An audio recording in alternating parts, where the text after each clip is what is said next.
আসসালামু আলাইকুম। আশা করি সবাই ভালো আছো। যে যেখান থেকে আমার এই ভিডিও টিউটোরিয়ালটা দেখছো সবাইকে স্বাগত জানাচ্ছি। আজকে প্রাইমারি নিয়োগ প্রস্তুতি দ্বিতীয় ভিডিওতে চলে আসছি। আমরা প্রথম ভিডিওতে 7টা প্রশ্নের মতো সমাধান করেছি। আজকে আমরা 8 নাম্বার প্রশ্ন থেকে সমাধান করব। 8 নম্বরে যেটা আছে খেয়াল করো, 2700 টাকা একটি মোবাইল বিক্রি করায় 10% ক্ষতি হলো।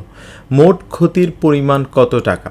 খেয়াল করো, একটা জিনিস কিনে আনা হয়েছিল যেটা 100%, বাট বিক্রি করেছে 10% কম। তার মানে বিক্রি করেছে হচ্ছে 90%-এ। 90% সমান হচ্ছে এই 2700 টাকা। তাহলে 1% সমান কত? তাহলে এই 2700 ভাগ হচ্ছে 90, যেটা বের করতে বলেছে, অর্থাৎ ক্ষতির পরিমাণটা বের করতে বলেছে, অর্থাৎ 10%-এর মানটা। তার মানে 10% সমান কত হবে? 2700 ইন্টু 10 ভাগ হচ্ছে 90। তাহলে এই 0 কাটা, যেটা হচ্ছে 3 নং 27 30, যেটা হচ্ছে ক্ষতির পরিমাণটা হচ্ছে 300 টাকা, অর্থাৎ ঘ নাম্বার অপশনটা কারেক্ট অ্যান্সার। সো এটা যদি আমরা আরেকটু শর্টকাটে করতে চাই তাহলে কি হবে? খেয়াল করো, এই যে 2700 টাকা আমরা যেটা এটা সেল করেছে, লাভে যদি সেল করে আমরা সেভাবে করব। যদি 10% লাভ হতো তাহলে 110 দ্বারা ভাগ করতাম, যেহেতু 10% ক্ষতি তাহলে 90 দ্বারা ভাগ, অর্থাৎ যে মানটা বের করতে বলেছে সিম্পলি আমরা গুণ করে দিব। কি করব? আমরা 10 দ্বারা গুণ করে দিব। ওকে, তাহলে এটাকে কাটাকাটি করা যায় এভাবে, 30 যেটা হলো 300। সো এক লাইনে অঙ্কের সমাধানটা হয়ে গেল। তো এবার আমরা 9 নম্বর প্রশ্নের সমাধান করব। 9 নম্বরে যে বিষয়টা আছে দেখো, একটি দ্রব্য 1000 টাকায় ক্রয় করে 15% লাভে বিক্রয় করা হলো। দ্রব্যটির মূল্য 10% কম হলে কত টাকা লাভ হতো? তাহলে আমরা একটা বিষয় দেখতে পাচ্ছি যে বিক্রয় মূল্যটা কত। আগে আমরা দেখে ফেলি যে বিক্রয় মূল্যটা এইখানে এই যে 1000 টাকা ক্রয় করেছে, অর্থাৎ 15% লাভে বিক্রয় মূল্য। সরাসরি যদি আমরা 115% করে ফেলি তাহলে 15% লাভে যে বিক্রয় মূল্যটা সেটা বের হয়ে যাবে। তাহলে এটা কাটা, এটা কাটা, তাহলে যে জিনিসটা দেখতে পাচ্ছি আমরা 1150 টাকা হচ্ছে আমাদের বিক্রয় মূল্য। এখন যে বিষয়টা হয়েছে, বলেছে যদি 10% কম হতো, তার মানে এই 1000 টাকা থেকে 1000-এর যদি আমরা এই 10% আমরা মাইনাস করে দিই, 10% যদি কম হতো তাহলে কি হতো? অর্থাৎ যদি 900 টাকা হতো ক্রয় মূল্য, তাহলে লাভের পরিমাণটা কি হবে? তাহলে লাভটা আমরা এখানে লিখে ফেলি 1150 থেকে 900, তার মানে 250 টাকা লাভ হতো তখন। ঠিক আছে, 250 টাকা লাভ, অর্থাৎ ঘ নাম্বার যে অপশনটা এটাই কারেক্ট অ্যান্সার। ওকে, সো এই যে পার্সেন্টেজের হিসাবটা যদি আমরা মাইন্ড ক্যালকুলেশন করতে পারি, অর্থাৎ মুখে মুখে সমাধান করতে পারি, তাহলে কিন্তু আমাদের ক্যালকুলেশনটা এগুলো অ্যান্সার মুখে মুখে সম্ভব করা। ঠিক আছে, ওকে। এবার আমরা 10 নম্বর প্রশ্নের সমাধান করব। 10 নম্বরে যেটা আছে খেয়াল করো, একজন দোকানদার প্রতি হালি ডিম 25 টাকা দরে ক্রয় করে প্রতি 2 হালি 56 টাকা দরে বিক্রয় করলে তার শতকরা কত লাভ হবে? ঠিক আছে, আচ্ছা, আমাদের কাজটা হলো সব সময় মনে করো এক হালির দাম যদি 25 টাকা হয় ক্রয় মূল্য, সেক্ষেত্রে এক হালির বিক্রয় মূল্য বের করতে হবে। ঠিক আছে, ঠিক এক হালির দাম যদি হয়, যেটা হচ্ছে 2 হালির দাম যেটা ক্রয় মূল্য, ঠিক 2 হালির বিক্রয় মূল্য কত সেটা যদি আমরা বের করি তাহলে আমাদের শতকরা লাভ বা ক্ষতি কত সেক্ষেত্রে আমাদের বের করা খুব ইজি হবে। তাহলে বিষয়টা একটু বোঝার চেষ্টা করো। এখানে ক্রয় মূল্য এবং বিক্রয় মূল্য সংখ্যাগত যখন ডিফারেন্স থাকবে তখন আমাদের কাজ হচ্ছে এক করে নিব, অর্থাৎ এইখানে হচ্ছে এক হালির দাম 25 টাকা, তাহলে 2 হালির দাম কত? 2 হালির দাম হচ্ছে 50 টাকা, তাহলে 2 হালির বিক্রয় মূল্য দেওয়া আছে আবার 56 টাকা। ভালো কথা। তো এখন আমরা যে কাজটা করব, সিম্পলি আমরা যদি সবসময় মনে রাখবা 100-র সাপেক্ষে চিন্তা করি তাহলে আমাদের কিন্তু ক্যালকুলেশনটা ইজি হবে। মনে করো তুমি একটা জিনিস 100 টাকা দিয়ে কিনছো, বিক্রি করছো 110 টাকায়, তাহলে তোমার লাভ হয়েছে কত? 10% লাভ হয়েছে। ঠিক আছে, আচ্ছা, তাহলে এই 50 টাকা যেহেতু ক্রয় মূল্য, বিক্রয় মূল্য, সিম্পলি আমরা এগুলোকে ডাবল করে দিই। তাহলে এই 50কে যদি ডাবল করি সেটা হয় 100, আর এটাকে ডাবল করলে হয় 112। তাহলে দেখো একটা জিনিস তুমি কিনছো 100 টাকায়, বিক্রি করছো 112 টাকায়, তাহলে লাভের পার্সেন্টেজ হচ্ছে 12%। ঠিক আছে, লাভের পার্সেন্টেজ হচ্ছে 12%, অর্থাৎ ক নাম্বার যে অপশনটা এটাই কারেক্ট অ্যান্সার। ঠিক আছে, সো এখন সিম্পলি তুমি এইভাবে না করে তুমি যদি যে 50 আর 56 এটাকে নিয়েও করো তাহলেও হবে। দেখো 50 টাকা ক্রয় মূল্য, বিক্রয় মূল্য 56 টাকা, তাহলে লাভ হচ্ছে তোমার 56 থেকে 50 মাইনাস করলে, আর ভাগ হচ্ছে 50 টাকা হচ্ছে ক্রয় মূল্য, এটার উপরে ক্যালকুলেট করতে হবে, সমান 100। তাহলে কি হচ্ছে 6 ভাগ হচ্ছে 50 ইন্টু 100, তাহলে এটা হচ্ছে 2 বার, তাহলে 6 দুগুণা 12%। ঠিক আছে, সো এইভাবে অঙ্কটা সমাধান করা যাবে। তো মুখে মুখে আমরা যদি এইভাবে করতে পারি তাহলে আমাদের জন্য ক্যালকুলেশনটা অনেকটাই ইজি। ওকে ওকে, তাহলে এবার আমরা 11 নম্বর প্রশ্নের সমাধান করব। 11 নম্বরে যে বিষয়টা আছে, দেখো একটি কোম্পানি দিনে প্রথম 1000 টাকার বিক্রির উপর 5% লাভ করে এবং 1000 টাকার অতিরিক্ত বিক্রির উপর 4% লাভ করে। দিনে মোট 6000 টাকার জিনিস বিক্রি হলে কোম্পানি সর্বমোট কত টাকা লাভ করবে?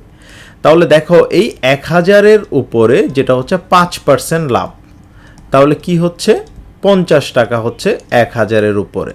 তাহলে বাকি যেটা আছে এই যে 6000 থেকে বাকি 1000 যদি আমরা মাইনাস করি, এই 5000-এর উপরে কত পার্সেন্ট? 4%। ঠিক আছে, 4%। তাহলে দেখো অর্থাৎ 5000 ইন্টু 4%, তাহলে এটা কাটা, এটা কাটা, 4 5 20 অর্থাৎ 200। তাহলে এই 200 আর 50 যেটা হচ্ছে 250। ওকে, সো খ নাম্বার যে অপশনটা এটাই কারেক্ট অ্যান্সার। আর ক্যালকুলেশনের ক্ষেত্রে আমরা যখন পার্সেন্টেজ ক্যালকুলেট করব সবসময় মাথায় রাখবা, মনে করো এই 1000-এর উপরে 5%, তাই না? তাহলে যে কাজটা করবা, এই 5-এর নিচে 100 আছে, তাহলে এই 2 শূন্য কাটা শুরুতে, এবার গুণ করে দিবা 50। ঠিক আছে, ঠিক তেমনই 5000-এর উপরে যখন ক্যালকুলেট করবা 4%, তার মানে 4-এর নিচে 100 আছে, এই দুইটা বাদ, গুণ করলে কত হবে? 200। তাহলে সরাসরি অ্যান্সার বের হয়ে যাবে। ঠিক আছে, এবার আমরা 12 নম্বর প্রশ্নের সমাধান করব। 12 নম্বরে যে বিষয়টা আছে, দেখো একটি দ্রব্য 180 টাকায় বিক্রয় করায় 10% ক্ষতি হলো, দ্রব্যটির ক্রয় মূল্য কত? তাহলে ক্রয় মূল্যটা হচ্ছে সবসময় আমরা জানি অজানা সংখ্যার মান, যেটা হচ্ছে 100%। ঠিক আছে, অর্থাৎ কেনা হয়েছিল 100 টাকায়, বিক্রি করেছি আমি 90%-এ, তার মানে 10% আমার ক্ষতি হয়েছে, তাহলে 90% সমান হচ্ছে 180। তাহলে আমাদের যে জিনিসটা বের করতে বলেছে ক্রয় মূল্য 100%-এর মান বের করতে বলেছে। তাহলে দেখো আমরা যদি 100%-এর মান বের করতে চাই তাহলে কি করতে হবে? এই যে 90-এর, এই যে 180 90-এর কত গুণ? 2 গুণ। ঠিক আছে, 2 গুণ, তাহলে সিম্পলি আমরা 2 দ্বারা গুণ করে দিব, তার মানে 200 টাকা। ঠিক আছে, অর্থাৎ ক্রয় মূল্য হচ্ছে 200 টাকা।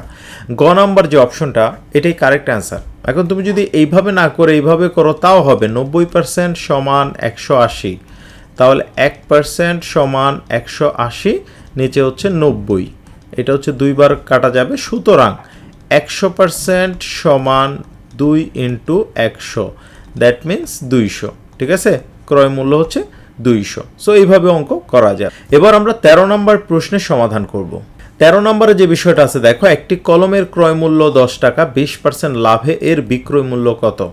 তাহলে দেখো সিম্পলি এই যে 10% যদি চিন্তা করো, এই 10 টাকায় 10%, তার মানে 1 টাকা। দেখো 10 টাকায় যদি 10% হয় 1 টাকা, তাহলে 20% যেহেতু 2 টাকা, তাহলে সিম্পলি এই 10-এর সঙ্গে 2 যদি যোগ করে দেও 12 টাকা, এটাই কিন্তু অ্যান্সার। ক নাম্বার অপশনটা কারেক্ট। সো মুখে মুখেই কিন্তু এইভাবে সমাধান করা যায়। এখন এইভাবে না করলে তুমি যদি ম্যানুয়াল ক্যালকুলেট করো তাও হয় যে 10 টাকা ক্রয় মূল্য, এটার উপরে যে জিনিসটা করতে হবে 20% লাভ, তার মানে 120% যদি সরাসরি করে দাও সেটাই অ্যান্সার। তাহলে এটা কাটা, এটা কাটা, তাহলে 12 অ্যান্সার। সো এই টাইপের অঙ্কগুলো আমরা যদি মুখে মুখে করি তাহলে আমাদের প্রচুর টাইম সেভ হবে। ঠিক আছে, এবার আমরা 14 নম্বর প্রশ্নের সমাধান করব। 14 নম্বরে যে বিষয়টা আছে, দেখো 560 টাকা একটি চেয়ার কিনে কত টাকায় বিক্রি করলে 25% লাভ হবে? ঠিক আছে, কত টাকায় বিক্রি করলে, তার মানে এই 560, এটাকে আমরা যে কাজটা করব 125% করে ফেলবো। সরাসরি যদি 125% করে ফেলি তাহলে আমাদের এই 25% লাভে বিক্রয় মূল্য কত সেটা বের হয়ে যাবে। আমরা কিন্তু শুধু 25% যদি বের করি তাহলে যেটা হবে আমাদের শুধু লাভ বের হবে। ঠিক আছে, কিন্তু আমাদের জানতে চেয়েছে শুধু লাভ না, এইখানে বিক্রয় মূল্য জানতে চেয়ে। তাহলে দেখো এটা 25 দ্বারা যদি কাটি আমি কতবার যাবে? 5 বার, এটা হচ্ছে 4 বার। আচ্ছা, এটা যাবে কতবার? 1 বার, 4 বার, 0, তাহলে 5 0 4 5 করে 0 হাতেছে 2, 700, ঠিক আছে 700, অর্থাৎ ক নাম্বার যে অপশনটা এটাই কারেক্ট অ্যান্সার। ওকে, এবার আমরা 15 নম্বর প্রশ্নের সমাধান করব। 15 নম্বর দেখো, খুবই ইন্টারেস্টিং। ক একটি জিনিস ক্ষয়ের নিকট 20% লাভে বিক্রি করে, জিনিসটি গয়ের নিকট, ঠিক আছে। আচ্ছা, তারপর গ কি করে, কয়ের মূল্যে বিক্রি করে। আচ্ছা, গয়ের নিকট যেমন কয়ের মূল্যে কি করে গ বিক্রি করে, ঠিক আছে। আচ্ছা, ক্ষয়ের শতকরা কত ক্ষতি হয়। আচ্ছা, যে জিনিসটা হচ্ছে আমরা আরেকটু পড়ি, যে ক একটি জিনিস ক্ষয়ের নিকট 20% লাভে বিক্রি করে, তারপর জিনিসটি গয়ের নিকট কয়ের ক্রয় মূল্যে বিক্রি করে, তার মানে ক্ষয়ের শতকরা কত ক্ষতি হয়। তাহলে দেখো, কয়ের যে ক্রয় মূল্য, এই যে সিপি ক্রয়ের ক্রয় মূল্য হচ্ছে আমরা ধরে নিচ্ছি 100 টাকা। তাহলে খ যখন ক্ষয়ের কাছে বিক্রি করে, অর্থাৎ ক্ষয়ের ক্রয় মূল্য সেটা তখন হবে কি হবে, এই 100 টাকা জিনিস ক্রয় মূল্য 120 টাকায় সেল করে, তখন সেটা ক্ষয়ের ক্রয় মূল্য হয়। আচ্ছা, এখন কি করে, এই যে খ যখন গয়ের কাছে বিক্রি করে তখন কয় টাকায় বিক্রি করে, এই যে কয়ের যে ক্রয় মূল্য তার মানে 100 টাকায় বিক্রি করে, অর্থাৎ 100 টাকায় বিক্রি করে। এখন কথা হচ্ছে ক্ষয়ের শতকরা কত ক্ষতি হয়, ঠিক আছে। অর্থাৎ ক্ষয়ের ক্রয় মূল্য হচ্ছে 120 টাকা, সে বিক্রি করছে 100 টাকা। আচ্ছা, তাহলে দেখো কত টাকা ক্ষতি হয়েছে, ক্ষতির পরিমাণটা কি, ক্ষতির পরিমাণ হচ্ছে 20 টাকা, আর নিচে হচ্ছে ক্রয় মূল্য হচ্ছে 120, ঠিক আছে, ইন্টু 100। আচ্ছা, তাহলে দেখো এটা 5 20 106, তাহলে কি হচ্ছে, এটা হলো 3 বার, এটা হচ্ছে 50 বার, ঠিক আছে। তাহলে 16 সমস্ত 3/2%, ঠিক আছে, 16 সমস্ত 3/2%, এটাই হচ্ছে অ্যান্সার আমাদের। এই পার্সেন্টেজটাই ক্ষতি হয়, অর্থাৎ খ নাম্বার যে অপশনটা এটাই কারেক্ট অ্যান্সার। এবার আমরা 16 নম্বর প্রশ্নের সমাধান করব। 16 নম্বরে যে বিষয়টা আছে, দেখো একটি কলম 190 টাকায় বিক্রি করাতে 5% ক্ষতি হয়, কলমটির ক্রয় মূল্য কত। আচ্ছা, দেখো কলমটির ক্রয় মূল্য হচ্ছে আমরা ধরে নিচ্ছি 100%, এটাই হচ্ছে আমাদের ক্রয় মূল্য, তার মানে আমরা 95%-এ বিক্রি করেছি কত, 190 টাকায়। তাহলে 1% সমান কত, 190 ভাগ হচ্ছে 95, অর্থাৎ যে জিনিসটা বের করতে বলেছে ক্রয় মূল্য, অর্থাৎ 100%-এর মানটা বের করতে বলেছে। তাহলে 190 ইন্টু 100 ভাগ হচ্ছে 95, তাহলে 5 দ্বারা কাটলে এটা 20 বার, এটা হচ্ছে 19 বার, এটা যাবে 10 বার, তার মানে যেটা হচ্ছে 200 টাকা। 200 টাকা ক্রয় মূল্য হচ্ছে 200 টাকা, অর্থাৎ ক নাম্বার যে অপশনটা এটাই কারেক্ট অ্যান্সার। ওকে, এবার আমরা 17 নম্বর প্রশ্নের সমাধান করব। 17 নম্বরে যেটা আছে, দেখো একজন বিক্রেতা শার্টের গায়ে লিখিত মূল্য 90 টাকার উপর 15% ছাড় দেন, শার্টটির বিক্রয় মূল্য কত টাকা। তাহলে দেখো এই 90 টাকার উপরে ছাড় দিয়েছে 15%, তার মানে 100%-এ কিনেছিল সে, 100%-এ কিনেছিল, 15% যদি ছাড় দেয় তাহলে যেটা হবে 85%-এ সে সেল করেছে। অর্থাৎ এই 90-এর উপরে আমরা সরাসরি যদি 85% করি তাহলে ডিসকাউন্টের পর কত বিক্রয় মূল্য সেটা বের হয়ে যাবে, ঠিক আছে। তাহলে 85 ভাগ হচ্ছে 100, তাহলে এটা কাটা, 5 দ্বারা কাটলে এটা হচ্ছে 2 বার, 5 দ্বারা এটা হচ্ছে 17 বার। তাহলে যে কাজটা আমরা করতে পারি, দেখো এটা হচ্ছে কত, 4.5, ঠিক আছে, 4.5।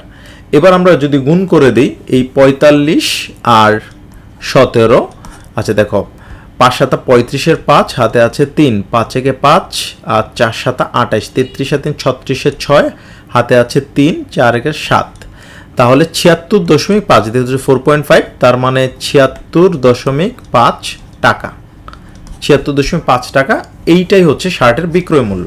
অর্থাৎ এই কাজটা আমরা করলাম। 2 ডিজিট মাল্টিপ্লিকেশন একটা ট্রিক্স আছে, আমার চ্যানেলে আছে, তোমরা দেখে আসতে পারো, ঠিক আছে। সো এই ছিল আমাদের আজকের মতো ভিডিও। আমরা নেক্সট ভিডিও টিউটোরিয়ালে আরও বেশ কয়েকটা প্রশ্ন নিয়ে হাজির হচ্ছি। তো আশা করি ভিডিওটা ভালো লাগলে অবশ্যই শেয়ার করবে। ভালো থাকো সবাই, দেখা হবে আরেকটা ভিডিওতে। আসসালামু আলাইকুম।